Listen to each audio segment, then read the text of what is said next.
Olá, meus queridos e minhas queridas, tudo bem com vocês? Hoje a gente vai começar a aprender sobre números complexos. Números complexos começaram a ser estudados por Tartaglia e Cardano, alguns matemáticos bem antigos, até chegar num ponto de definição com Bombelli. Mas antes disso, o que a gente vai ver agora? Uma definição comum que a gente costuma fazer normalmente em matemática, certo? Vamos resolver essa equaçãozinha aqui, x ao quadrado mais 25 igual a zero. Primeiro passo, isolar o x. Então x ao quadrado é igual a menos 25. X é igual a raiz de menos 25. Para quem não lembra, a gente passa isso ao quadrado em forma de raiz. Chegamos ao nosso primeiro problema, o que gera toda essa discussão, ou aos números complexos. Todo mundo sabe que raiz par com radicando negativo não existe nos números reais, certo? Então o que Cardano, Tartaglia começaram a estudar? Algumas fórmulas de se resolver isso aqui. Até chegar em Bombelli, que sugeriu que a gente multiplicasse essa raiz de par com radicando negativo por raiz de menos 1. Por que raiz de menos 1? Vocês lembram que em matemática, quando a gente tem o valor de x negativo, a gente quer tirar esse negativo, a gente multiplica por menos 1, vai ficar x positivo igual a menos 4. Então a gente multiplica por menos 1. Foi mais ou menos isso o que Bombelli fez. Euler, ele designou uma nova fórmula para a gente representar essa raiz de menos 1, que é i, como a gente vai ver. Então, resolvendo isso aqui, a gente consegue chegar à raiz de mais menos 5i. Ou seja, 25 menos 25 passa a existir a raiz, porém acompanhado desse i, que significa raiz de menos 1, certo? Para todos estarem cientes. Vamos entender mais um exemplinho aqui. Tentar resolver mais um. X ao quadrado mais 16 igual a zero. Isolando o x, certo? 16 passa para o outro lado negativo. O ao quadrado passa agora como raiz. Raiz negativa, o que a gente faz? Multiplica por raiz de menos 1. O resultado, x é igual a mais menos 4i. Ou seja, toda vez que a gente for tirar um número negativo da raiz, a gente complementa com o i, que representa a multiplicação por menos 1. Lembrando que esse i ele representa um número imaginário. Ele não pertence ao conjunto reais. Ele passa a pertencer ao conjunto dos números complexos, que mais tarde veio a ser definido por Carl Friedrich Gauss. Certo? Continuando então. Agora a gente tem aqui a nossa forma algébrica de números complexos. Onde que a gente tem x é igual a a mais b vezes raiz de 1. Como a gente viu, Euler, ele transformou essa raiz de menos 1 em i. Então, como que ficaria essa nossa forma algébrica? A mais b, i, certo?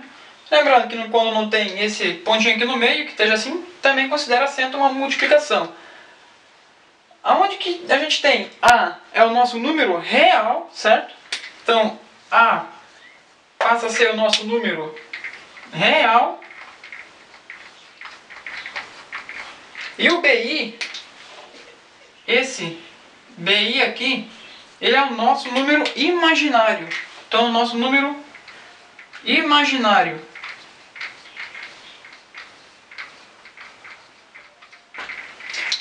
O que a gente vai ver agora? Vamos supor, o professor deu uma atividade para vocês lá, definir quem é o número real e quem é o número imaginário. Algumas sugestões, tá? X igual 5 mais 3i. A pergunta aqui é, quem que é o número real e quem que é o número imaginário? O 5 é o nosso número real e o bi é o nosso número imaginário, certo? Mais uma. X igual 4i menos 20. Quem que é o nosso número real? Quem que é o nosso número imaginário? O 20 é o nosso número real E o 4i é o nosso número imaginário. Outra coisa que a gente precisa saber também quando a gente tem somente um valor, só tem o A ou só tem o BI. Se a gente tem somente o A, a gente tem um número real. Se a gente tem somente o BI, a gente tem um número imaginário puro, ok? Vamos agora tentar resolver essas atividades aqui juntos. Definir quem que é o nosso número real na equação e quem que é o nosso número imaginário. Então, primeiro exemplinho, x igual a 3 mais 7i. Quem que é o nosso número real? É o número 3. Lembrando que a gente tem a mais b, i, certo? A nossa forma algébrica. E lembrando não falei ainda, mas os números complexos a gente representa com esse C com um tracinho no início, certo? Então é C igual a mais BI. Número real é 3. O nosso número imaginário nesse caso é o 7. Próximo, x é igual a 22 menos 4i. Número real, 22. Número imaginário, menos 4. Aqui embaixo, x é igual a 4i menos 2. Número real, 2. Número imaginário, 4. Aqui do lado, x é igual a 31 mais 25i. Número real, 31. Número imaginário, 25. 2x é igual a 12i menos 5. Número real, menos 5. Número imaginário, 12. X é igual a 7i menos 8. Número real, menos 8. Número imaginário, o 7. E mais uma vez lembrando aqui que o A é a parte real e o BI é a parte imaginária. Se a gente tiver somente o A, a gente tem a parte real, e se a gente tiver somente o BI, a gente tem um número imaginário puro, ok?